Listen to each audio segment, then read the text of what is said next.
ഐഫ്ലോ honey magic അവനിലേക്ക് സ്വാഗതം. അങ്ങനെ വേനൽക്കാലത്തിന് ഏകദേശം ശമനമായി കഴിഞ്ഞു എന്ന് തന്നെ പറയാം. കാരണം നമ്മൾക്ക് വേനൽ മഴ ഇപ്പോൾ ധാരാളമായി കിട്ടുന്നുണ്ട്. ഇതൊരു വേനൽ മഴയാണെങ്കിലും ശരിക്കും ഒരു കാലവർഷം വന്നതുപോലെയാണ്. ഉച്ചയ്ക്ക് ശേഷം പെട്ടെന്ന് തന്നെ അന്തരീക്ഷമൊക്കെ മാറി നല്ലൊരു തണുപ്പും കാറ്റും മഴയും ഒക്കെ ആയിട്ട് വളരെ മനോഹരമായ ഒരു കാലാവസ്ഥയിലേക്ക് നമ്മളുടെ കേരളം എത്തിയിരിക്കുകയാണ്. അപ്പോൾ എന്തായാലും ഇത് സന്തോഷം തരുന്ന കാലം തന്നെയാണ്. ഒരു പക്ഷേ കോസ്റ്റൽ ഏരിയയിലൊക്കെ താമസിക്കുന്ന തീരദേശങ്ങളിൽ താമസിക്കുന്ന ആൾക്കാർക്ക് ബുദ്ധിമുട്ടുണ്ടാക്കുന്ന കാര്യവുമാണ്. അതും നമ്മൾ പറയണം. കാര്യം കടൽക്ഷോഭം അങ്ങനെയുള്ള കാര്യങ്ങൾ, അവർക്ക് വീട് മാറി താമസിക്കേണ്ടത് ഒക്കെ ശരിയാണ്. അതും നമ്മൾ മനസ്സിൽ കാണേണ്ട കാര്യമാണ്. എങ്കിലും ഈ കാലാവസ്ഥ എന്ന് പറയുന്നത് നമ്മളുടെ ആരുടെയും നിയന്ത്രണത്തിലല്ല. എപ്പോഴും നമ്മൾ ആഗ്രഹിക്കുന്ന ഒരു മോഡറേറ്റ് ആയിട്ടുള്ളൊരു ക്ലൈമറ്റ് ആണ് അല്ലേ. കൂടുതലും വേണ്ട, കുറവും വേണ്ട. പക്ഷേ എക്സ്ട്രീംസ് അല്ലെങ്കിൽ ഏതെങ്കിലും ചിലപ്പോൾ അത് വളരെ കൂടുതലായിരിക്കും, ചിലപ്പോൾ ഭയങ്കര കുറവായിരിക്കും. അങ്ങനെ ഒരു അവസ്ഥയിൽ പോകുമ്പോഴാണ് എല്ലാവർക്കും ബുദ്ധിമുട്ട്. എന്തായാലും മഴക്കാലം വന്നു കഴിഞ്ഞാൽ നമ്മൾ ഉണ്ടാക്കുകയും കഴിക്കുകയും ചെയ്യുന്ന വിഭവങ്ങൾക്കും മാറ്റങ്ങളുണ്ടാകും. അപ്പോൾ വേനൽക്കാലത്ത് നമ്മൾ ഏറ്റവും കൂടുതൽ ഒരു പക്ഷേ മാജിക് അവനിൽ തയ്യാറാക്കിയതും നമ്മൾ എല്ലാവരും കഴിച്ചതും വീടുകളിൽ കൂടുതലായിട്ട് നമ്മുടെ വീടുകളിലെല്ലാം തന്നെ ഉണ്ടാക്കുന്നതുമെല്ലാം ശീതളപാനീയങ്ങൾ, പലതരം മിൽക്ക് ഷേക്സ് ആണെങ്കിലും അല്ലെങ്കിൽ ഫ്രഷ് ജ്യൂസ് ആണെങ്കിലും അങ്ങനത്തെ കാര്യങ്ങൾ, സ്മൂത്തീസ് അങ്ങനത്തെ കാര്യങ്ങളായിരിക്കാം. ധാരാളം വെള്ളം കുടിക്കേണ്ട സമയമാണല്ലോ. പക്ഷേ ഇനി അങ്ങോട്ടുള്ള സമയത്ത് ഈ എന്താ പറയുക, മഴക്കാലത്തിന് പറ്റിയ വിഭവങ്ങൾ നല്ല ചൂടായിട്ട് കഴിക്കാൻ കഞ്ഞിയും, നല്ല ചൂട് കഞ്ഞിയും അതിൻ്റെ കൂടെ ഒരു ചുട്ടരച്ച ചമ്മന്തി അങ്ങനെയുള്ളൊരു എന്താ പറയുക വിഭവങ്ങളിലേക്ക് പോകുന്നതായിരിക്കും സന്തോഷം. എന്തായാലും മാജിക് അവനിലും നമ്മളൊരു വ്യത്യസ്തമായ ഒരു നാടൻ വിഭവത്തിലേക്ക് പോവുകയാണ്. ഇതും നല്ല മഴക്കാലത്തിന് പറ്റിയതാണ്. കാര്യം നല്ല സ്പൈസി ആയിട്ട് നല്ല എന്താ പറയുക എരിവുള്ളൊരു വിഭവമാണ്. നല്ല ചൂടോട് കൂടി കഴിച്ചാൽ ഏറ്റവും സ്വാദായിരിക്കും. പുറത്തൊരു മഴയും കൂടെ ഉണ്ടെങ്കിൽ അതിഗംഭീരം. ഇനി മഴ ഇല്ലയെന്ന് തന്നെ വിചാരിക്കും. എങ്കിലും മഴക്കാലം കഴിഞ്ഞിട്ട് നിറച്ച് വെള്ളവും പച്ചപ്പുള്ളൊരു അന്തരീക്ഷത്തിലേക്ക് നമ്മൾ പോകുമ്പോൾ ഒരു ഔട്ട്ഡോർ പിക്നിക്കിന് പോവുകയാണെങ്കിലും പുറത്ത് നമുക്ക് അടുപ്പ് കൂട്ടി ചെയ്യാൻ പറ്റിയ ഒരു വിഭവം കൂടിയായിരിക്കും. അപ്പോൾ നമ്മളൊരു വാഴയിലേക്ക് അങ്ങോട്ട് മുറിച്ചിട്ടിട്ട് അതിൻ്റെ മുകളിലേക്ക് ഈ വിഭവം അങ്ങോട്ട് പകർന്ന് കഴിച്ചാൽ എങ്ങനെ ഉണ്ടാവും, അത് മറ്റൊരു സ്വാദായിരിക്കും. അപ്പോൾ വളരെ നൊസ്റ്റാൾജിയ പ്രദാനം ചെയ്യുന്ന ഒരു കാര്യമായിരിക്കും. എന്തായാലും ഇത്രയൊക്കെ ഞാൻ ആമുഖം പറഞ്ഞല്ലോ. എന്തായിരിക്കും നമ്മുടെ നാട്ടിൽ ഏറ്റവും കൂടുതൽ കിട്ടുന്ന ഒരു കാര്യം തന്നെയാണ് കപ്പ. അപ്പോൾ കപ്പ കൊണ്ടും ഉണ്ട്. അപ്പോൾ കപ്പ ബിരിയാണി എന്ന് പറയുന്നത് തന്നെ കപ്പയും ഇറച്ചിയും കൂടി ചേർത്ത് വരുന്നതാണ്. ഇതും കപ്പയും ഇറച്ചിയും ചേർന്ന് വരുന്നതാണ്. പക്ഷേ ഇത് ബിരിയാണിയൊന്നുമല്ല. ഇത് വ്യത്യസ്തമായൊരു കാര്യം. ഇതിൻ്റെ പേര് ഞാൻ ഇട്ടിരിക്കുന്നത് ചമ്പ എന്നാണ്. അപ്പോൾ ചിക്കൻ ചമ്പയാണ് നമ്മൾ തയ്യാറാക്കുന്നത്. ചിക്കൻ ചമ്പ എന്താണ് ഈ ചിക്കൻ ചമ്പ? ചിക്കൻ ചമ്പ എന്ന് പറഞ്ഞാൽ ചിക്കനും കപ്പയും കൂടി ചേർന്ന് വരുന്ന ഒരു വിഭവം.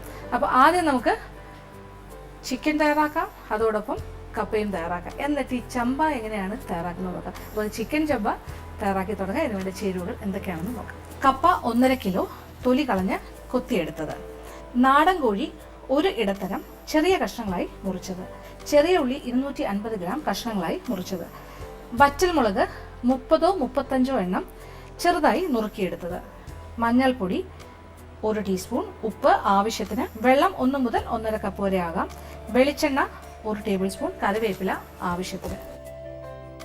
അപ്പോൾ നമ്മളുടെ ചിക്കൻ ചമ്പയ്ക്ക് എന്തൊക്കെ വേണ്ടത്? വളരെ കുറച്ച് ചേരുവകൾ മാത്രമേ. ഞാൻ പറഞ്ഞല്ലോ, നമുക്കൊരു ഔട്ട്ഡോർ അല്ലെങ്കിൽ പുറത്ത് പോകുമ്പോൾ ഒരു അടുപ്പ് കൂട്ടി ചെയ്യാൻ പറ്റുന്ന ഒരു വിഭവമാണ്. അപ്പോൾ എത്ര ചേരുവകൾ വേണം? വളരെ കുറച്ച് മതി. അപ്പോൾ നാടൻ കോഴിയിലാണെങ്കിൽ ഏറ്റവും നല്ലത്.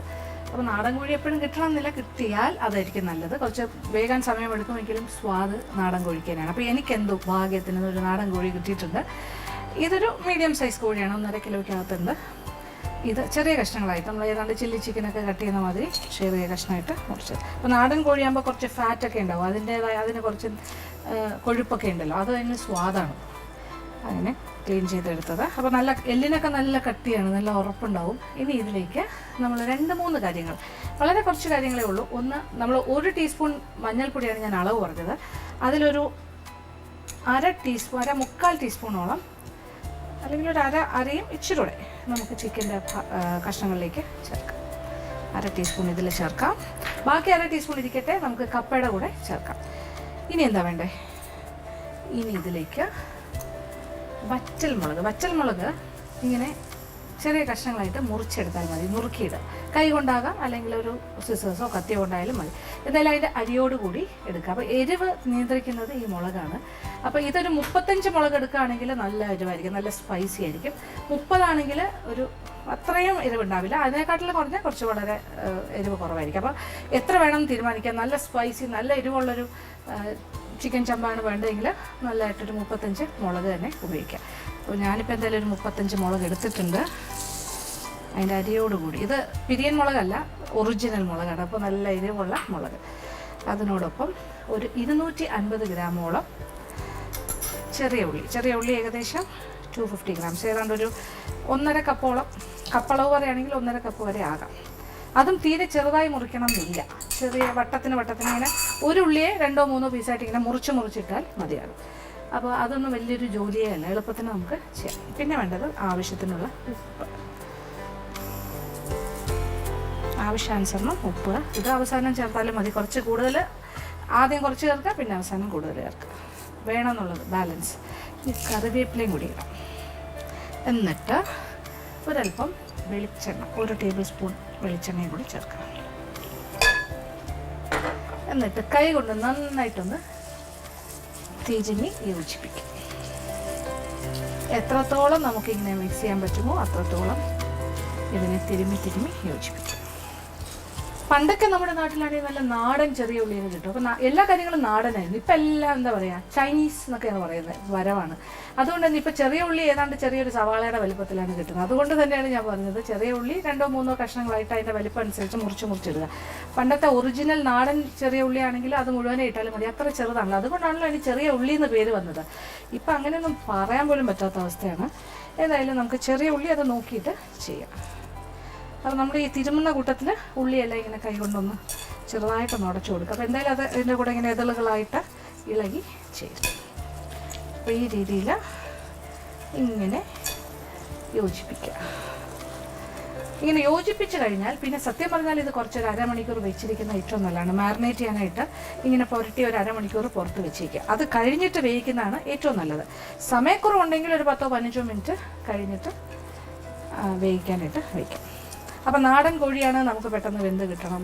അപ്പോൾ എന്താ ചെയ്യുക, അപ്പോൾ നമ്മൾ കുറച്ച് വെള്ളവും കൂടി ചേർത്തിട്ട് ഇത് കുക്കറിലാക്കി 2-3 വിസിൽ കേൾക്കുന്നവരെ വേവിക്കുക. അപ്പോൾ കുറച്ച് നേരം ഒന്ന് മാറ്റി വയ്ക്കാം. നമുക്ക് ഒരുപാട് സമയമില്ല, അരമണിക്കൂറൊന്നും ഇല്ല, എങ്കിലും ഒരു 15 മിനിറ്റൊക്കെ നമുക്ക് മാറ്റി വയ്ക്കാനുള്ള സമയമുണ്ട്. എന്തായാലും 15 മിനിറ്റ് കഴിയട്ടെ. അത് കഴിഞ്ഞ് നമ്മൾ ചിക്കൻ വേവിക്കാനായിട്ട് മാറ്റും. അതുവരെ വെയിറ്റ് ചെയ്യുക. ഒരു ഷോർട്ട് മാജിക് ബ്രേക്ക്. അപ്പോൾ നമ്മളുടെ ചിക്കൻ ചമ്പ ഇവിടെ റെഡി ആയിക്കൊണ്ടിരിക്കുവാണ്. നമ്മളുടെ മാറിനേഷന് വെച്ച കാര്യങ്ങളെല്ലാം കൂടെ നന്നായിട്ട് യോജിച്ച് ഇപ്പോൾ ഏതാണ്ട് ഒരു 15-20 മിനിറ്റ് സമയം കഴിഞ്ഞു. പിന്നെ ഇപ്പുറത്തെ അടുപ്പിൽ ഞാൻ വെള്ളം തിളയ്ക്കാനായിട്ട് വെച്ചിട്ടുണ്ട്. ഇത് നമ്മളുടെ കപ്പ വേവിക്കാനാണ്. അപ്പോൾ ഇനി എന്താ വേണ്ടത്, കുക്കറിലേക്ക് മാറ്റാം. ചിക്കനും അതിനോട് ഒപ്പം ചേർത്ത കാര്യങ്ങൾ, വേറെ കാര്യങ്ങളൊന്നുമില്ല. 1 ടേബിൾ സ്പൂൺ വെളിച്ചെണ്ണയുണ്ട്, 250 ഗ്രാം ചെറിയ ഉള്ളി വലിയ കഷ്ണങ്ങളായിട്ട് തന്നെ മുറിച്ചിട്ടത്, പിന്നെന്താ ചെറുതായി അരിഞ്ഞ ചിക്കൻ, കറിവേപ്പില, വറ്റൽ മുളക് ഒരു 35 എണ്ണം ചെറിയ കഷ്ണങ്ങളായി മുറിച്ചത്, ആവശ്യത്തിനുള്ള ഉപ്പ്.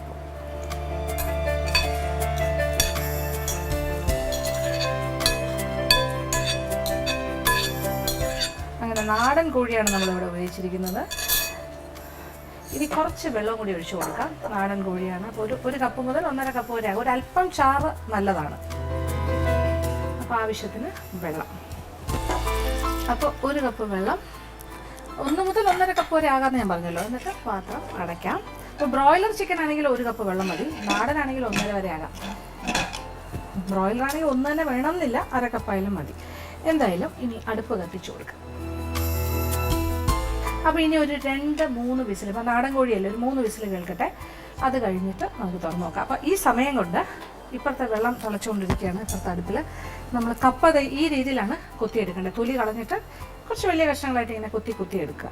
ഇത് 1.5 കപ്പ് കപ്പയുണ്ട്. അപ്പോൾ ഒരുപാട് വെന്ത് കുഴയുന്ന കപ്പ നമുക്ക് വേണ്ട. 2 രീതിയിലാകാം. ഒരുപാട് വെന്ത് കുഴയുന്ന കപ്പയാണെങ്കിൽ ഇതിനകത്ത് നമ്മൾ ഇതുമായിട്ട് മിക്സ് ചെയ്യുമ്പോൾ അത് വല്ലാണ്ട് കുഴഞ്ഞിരിക്കും. പക്ഷേ വേഗണം എന്നാൽ കുഴയാൻ പാടില്ല. ആ ടൈപ്പ് കപ്പയായിരിക്കും ഇതിന് കൂടുതൽ നല്ലത്. അതല്ലാന്നുണ്ടെങ്കിൽ കപ്പ പ്രത്യേകം വേവിച്ച് വെച്ചിട്ട് അതിൻ്റെ മുകളിലായിട്ട് നമ്മുടെ ചെമ്പ ഒഴിച്ചിട്ട് കഴിക്കുന്നതായിരിക്കും നല്ലത്. എന്തായാലും വെള്ളം തിളച്ച് തുടങ്ങി. ഇതിലേക്ക് കപ്പയുടെ കഷ്ണങ്ങൾ ഇട്ട് കൊടുക്കുക.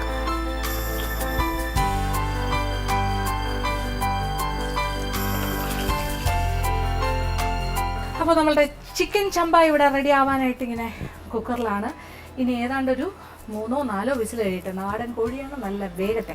വെന്ത് അതിൻ്റെ ഫാറ്റ്, അതായത് അതിൻ്റെ കൊഴുപ്പും അതിൻ്റെ ചാറും എല്ലാം ഇറങ്ങി നല്ല സ്വാദുള്ളൊരു കുറച്ചൊരു ചാറും കിട്ടും. അപ്പോൾ കപ്പ നമ്മൾ തിളച്ച വെള്ളത്തിലേക്ക് ഇട്ടു. ഇനി ഒരു തിള വരുമ്പോൾ വെള്ളം ഊറ്റിയിട്ട് പുതിയ വെള്ളം ചൂടുവെള്ളം ഒഴിച്ചു കൊടുത്തിട്ട് ഒന്നുകൂടി ഒന്ന് വേവിക്കണം. അത് കഴിഞ്ഞിട്ട് 1/2 ടീസ്പൂൺ മഞ്ഞൾപ്പൊടി നമ്മൾ ബാക്കി വെച്ചിട്ടുണ്ട്. ആ മഞ്ഞൾപ്പൊടിയും ആവശ്യത്തിന് ഉപ്പും ചേർത്ത് പാകത്തിന് വേവിച്ച് കപ്പ വെള്ളത്തിൽ നിന്ന് ഊറ്റി മാറ്റി വയ്ക്കാം. അത് കഴിയുമ്പോഴാണ് നമ്മളൊരു ചിക്കൻ ചമ്പയുടെ ഫൈനൽ സ്റ്റേജ് എത്തുന്നത്. എന്തായാലും വെയിറ്റ് ചെയ്യുക. ഒരു ഷോർട്ട് മാജിക് ബ്രേക്ക്. നമ്മുടെ കപ്പ നന്നായിട്ടൊന്ന് വെട്ടിത്തിളച്ച് ഒരു പകുതി വേഗമായി. അപ്പോഴത്തേക്ക് നമ്മൾ വെള്ളം ഊറ്റി മാറ്റി വീണ്ടും കുറച്ച് വെള്ളം ഒഴിച്ച് നന്നായിട്ട് തിള വന്നുകൊണ്ടിരിക്കുകയാണ്. അപ്പോൾ ഏതാണ്ട് വേകാറായി. ഇനി നമുക്കിതിലേക്ക് മഞ്ഞൾപ്പൊടി മാറ്റി വെച്ചിരിക്കുന്ന ഒരു 1/2 ടീസ്പൂൺ മഞ്ഞൾപ്പൊടി ചേർക്കാം. ഇതിനോടൊപ്പം കപ്പയ്ക്ക് ആവശ്യമായ ഉപ്പും കൂടി ചേർത്ത് കൊടുക്കാം. കപ്പയിൽ ഉപ്പില്ലെങ്കിൽ ഒരു സ്വാദം ഉണ്ടാവില്ല, ഉപ്പ് ഉള്ളിലേക്ക് പിടിക്കണം നന്നായിട്ട്. അപ്പോൾ ഇനി ഒരു തിളയും കൂടി തിളക്കട്ടെ. അപ്പോൾ മഞ്ഞൾപ്പൊടിയും ഉപ്പും ഒക്കെ നന്നായിട്ട് കപ്പയിൽ പിടിച്ചു കഴിഞ്ഞാൽ നമ്മളിത് ഈ വെള്ളത്തിൽ നിന്ന് ഊറ്റി മാറ്റാം. അപ്പോൾ ഇത് വെന്ത് കുഴഞ്ഞു പോകുന്ന രീതിയിലുള്ള കപ്പയല്ല നമുക്ക് വേണ്ടത്, ഇതായിരിക്കും കൂടുതൽ നല്ലത്. നന്നായിട്ട് വേകണം, പക്ഷെ ഒരുപാട് കുഴയാനും പാടില്ല. ഇത് 2 രീതിയിലാകാം. നന്നായിട്ട് വേകുന്ന കപ്പയാണെങ്കിലും ഓക്കെ, നന്നായിട്ട് വേകുന്ന കപ്പയാണെങ്കിൽ നന്നായിട്ട് വെന്തോട്ടെ, പക്ഷെ അത് നമുക്ക് മിക്സിങ് ബുദ്ധിമുട്ടായിരിക്കും. അപ്പോൾ നമ്മുടെ ഈ ചിക്കൻ ചമ്പയുടെ കൂടെ ഇങ്ങനെ മിക്സ് ചെയ്യുന്നതിന് ബുദ്ധിമുട്ടുണ്ട്. അപ്പോൾ കപ്പയായിട്ട് വെച്ചിട്ട് അതിൻ്റെ മുകളിലേക്ക് ആ ചമ്പ ഇങ്ങനെ ഒഴിച്ചിട്ട് അതിൻ്റെ ചാറെല്ലാം ഇങ്ങനെ ഇറങ്ങി അതിലേക്ക് വരുന്നൊരു സീനുണ്ടാവും. അത് വേറൊരു രീതി. ഇതങ്ങനെയല്ല, ഇത് മറ്റൊരു രീതി. ഇത് ഈ ടൈപ്പ് കപ്പയ്ക്ക് ഇങ്ങനെ ചെയ്യാം. അപ്പോൾ എന്തായാലും ഇത് ഒരു തിളയും കൂടി ആവട്ടെ. ഏകദേശം നന്നായിട്ട് വെന്ത് കഴിഞ്ഞാൽ വെള്ളത്തിൽ നിന്നും ഊറ്റി മാറ്റാം. അപ്പോൾ ചിക്കൻ ഇവിടെ റെഡി ആയിരിക്കുവാണ്. ഞാൻ ഓഫ് ചെയ്ത് വെച്ചിരിക്കുവാണ്. ഒന്ന് തുറന്ന് നോക്കാം. ഒരു 6 വിസിൽ കിട്ടും. നാടനായതുകൊണ്ട് ഒരു 6 വിസിലായിക്കോട്ടെ. അപ്പോൾ ബ്രോയിലർ ആണെങ്കിൽ ഒരു 3 വിസിൽ മതി. ആഹാ, നന്നായിട്ട് വെന്തിട്ടുണ്ട്. കുറച്ച് ചാറൊക്കെ ഇറങ്ങി അതിൻ്റെ ഫാറ്റ് എന്ന് പറഞ്ഞാൽ അതിൻ്റെ നെയ്യൊക്കെ ഇങ്ങനെ ഉരുകി നല്ലൊരു മണം. ആഹാ, നല്ല നാടൻ മണം ഇങ്ങനെ റെഡിയായി കിടക്കുകയാണ്. അപ്പോൾ ഇനി ഇത് നമ്മുടെ കപ്പയും കൂടെ റെഡി ആയി കഴിഞ്ഞാൽ ചിക്കൻ ചമ്പ റെഡിയാവും. അടച്ചു തന്നെ വെക്കാം, അതിൻ്റെ ചൂട് പോകണ്ട. നല്ല ചൂടായിട്ട് എടുക്കുന്നതാണ് അതിൻ്റെ ഒരു സ്വാദ്. അപ്പോൾ നമ്മുടെ കപ്പ പാകത്തിന് വെന്തിട്ടുണ്ട്. നമുക്ക് വെള്ളത്തിൽ നിന്നും ഊറ്റി മാറ്റാം.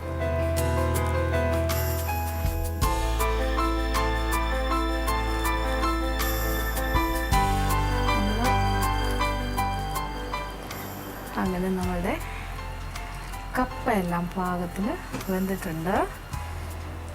ഇത് തന്നെ കാണാൻ നല്ല രസമല്ലേ? ഇങ്ങനെ വേവിച്ച കപ്പ വെറുതെ കഴിക്കാനും ഭയങ്കര സ്വാദാണ്.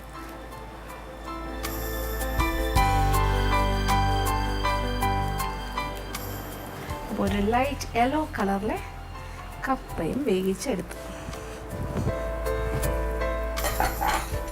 അപ്പോൾ ഇനി എന്താ വേണ്ടേ? ഇനി നമ്മളുടെ കപ്പ ഇവിടെ റെഡിയാണ്, നമ്മളുടെ ചിക്കനും റെഡിയാണ്. ഇനി ചിക്കൻ ചമ്പ ആയി മാറാൻ പോകുന്ന കാഴ്ചയാണ്. അടപ്പ് മാറ്റുന്നു. ഇനി ഇതിലേക്ക് കപ്പ ഇങ്ങനെ ഇട്ട് കൊടുക്കാം. അപ്പോൾ 1 കിലോ മുതൽ 1.5 കിലോ വരെ ചേർക്കാം. അത് നമ്മളുടെ ഇഷ്ടമാണ്. നമുക്ക് കൂടുതൽ കപ്പ വേണമെന്നുണ്ടെങ്കിൽ കൂടുതൽ, അതല്ലാന്നുണ്ടെങ്കിൽ 1 കിലോ ആയാലും മതി. എന്നിട്ടൊന്ന് ഇളക്കി കൊടുക്കാം. ഇച്ചിരി ചാറുണ്ടല്ലോ ചിക്കൻ്റെ അകത്ത്, അതും ഇതിൻ്റെ കൂടെ യോജിക്കും.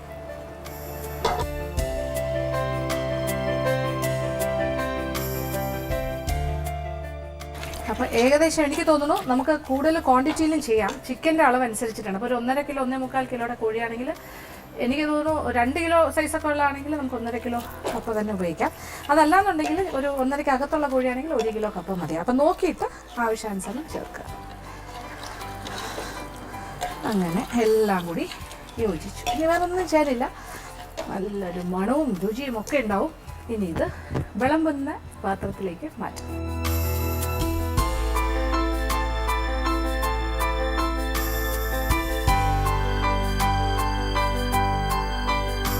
അങ്ങനെ നമ്മളുടെ സ്വാദിഷ്ടമായ ചിക്കൻ ചമ്പായുടെ റെഡിയായി കഴിഞ്ഞു. നല്ല സ്വാദുള്ള അതിമനോഹരമായ ഒരു വിഭവമാണിത്. നല്ല മണവും രുചിയും ഇതിൽ ഒരു പാടുമില്ല. വളരെ നാടനായിട്ടുള്ള, എന്താ പറയുക, നമ്മുടെ ഒരു എത്തനിക്കായിട്ടുള്ളൊരു വിഭവം എന്ന് വേണമെങ്കിൽ പറയാം. അപ്പോൾ ഇതൊക്കെ ഒരു ആധുനികമായ പാചക സംവിധാനങ്ങളിൽ വരുന്നതല്ല. വളരെ എന്താ പറയുക, നമുക്കൊരു പക്ഷേ പുറത്ത് അടുപ്പ് കൂട്ടി ചെയ്യാൻ പറ്റുന്ന രീതിയിലുള്ള, ആർക്കും ചെയ്യാൻ വേണമെങ്കിൽ ബാച്ചിലേഴ്സിനും ചെയ്യാൻ പറ്റുന്ന ഒരു കാര്യമാണ്. പക്ഷേ സ്വാദിൻ്റെ കാര്യത്തിൽ മുന്നിൽ തന്നെയാണ്. പിന്നെ ഇത് ചിക്കൻ ചമ്പ എന്ന് പറഞ്ഞു. ഇതേപോലെ തന്നെ മറ്റ് ഇറച്ചികൾ, ഇപ്പോൾ എന്താ പറയുക, മട്ടൺ ആണെങ്കിൽ മട്ടൺ ചമ്പ ഉണ്ടാക്കാം, അതല്ല ബീഫാണെങ്കിൽ ബീഫ് ചമ്പ ഉണ്ടാക്കാം, ഇനി അതല്ല താറാവ് വേണമെങ്കിൽ താറാവ് ചമ്പ ഉണ്ടാക്കാം. അപ്പോൾ അതിനൊക്കെ നല്ല ഫാറ്റുള്ള, നല്ല കൊഴുപ്പുള്ള ഇറച്ചിയാണെങ്കിൽ നല്ലതായിരിക്കും. കാര്യം പോത്തിറച്ചിയൊക്കെ വെച്ചിട്ട് നന്നായിട്ട് പോത്തിറച്ചി വെച്ചിട്ട് പോത്ത് ഇറച്ചി ചമ്പ ചെയ്യാം. എങ്ങനെ വേണമെങ്കിലും ചെയ്യാം, നിങ്ങൾക്ക് ഇഷ്ടത്തിനനുസരിച്ച് ചെയ്യാം. നിങ്ങൾക്ക് ഏത് ഇറച്ചിയോടാണ് ഇഷ്ടം അതും കപ്പയും കൂടെയുള്ളൊരു കോമ്പിനേഷൻ. എന്താ ഇത് തന്നെ ഇതിൻ്റെ ചാറ് എന്ന് പറയുന്നത് എൻ്റെ സ്റ്റോക്കാണ്. അതിങ്ങനെ ഇറങ്ങി വന്ന് ഇങ്ങനെ സൈഡിലൂടെ ഇങ്ങനെ ഓടുന്ന കാഴ്ച കണ്ടോ. അപ്പോൾ ആ കപ്പയിൽ ഇതിങ്ങനെ കഴിക്കുന്ന സമയത്ത് അതും ഇറച്ചിയും ആ ചാറും എല്ലാം കൂടി ചേർത്ത് കഴിച്ചു നോക്കൂ, എന്തൊരു സ്വാദായിരിക്കും എന്നറിയാം. അപ്പോൾ തീർച്ചയായിട്ടും പരീക്ഷിക്കുക, എല്ലാവർക്കും ഇഷ്ടമാവും.